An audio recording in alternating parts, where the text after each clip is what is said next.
let's talk about RSU tax withholding rates. Now, RSUs are a part of your compensation package if you work at a company that issues stock. And it could be a private company, it could be a public company. For purposes of this video, we're talking about public companies.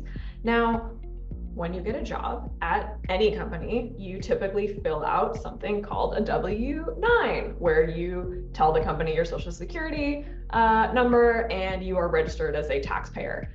From that information, they now apply a tax rate to your income. So if you check the box, I'm single or I'm married, that will actually have an impact on how much tax is withheld. And that's for your regular paycheck. That's for your regular salary, any bonuses, whatnot. With RSUs, it gets a little more complicated. So if you make less than $1 million from one company, your publicly traded company will withhold your RSU income at 22% at the federal level. This is called the supplemental wage rate. So anything that's a supplemental wage. So RSUs are seen as supplemental wages. So 22% is at federal level.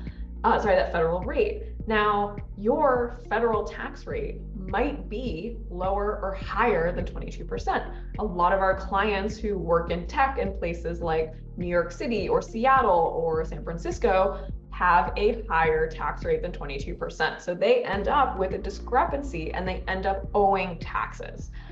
So a very good strategy is to have a financial planner or an accountant do a tax projection halfway through the year to see how much additional tax you're going to owe. It's almost inevitable because we're only withholding at 22% at the federal level. Your tax rate, especially if you're married and you've got two incomes, I can almost guarantee that your federal tax rate is going to be higher than 22%. So you're going to end up owing more. Unfortunately, employers won't let you change that 22% level unless you actually make over $1 million. Then they'll withhold at 37%. That's the current law.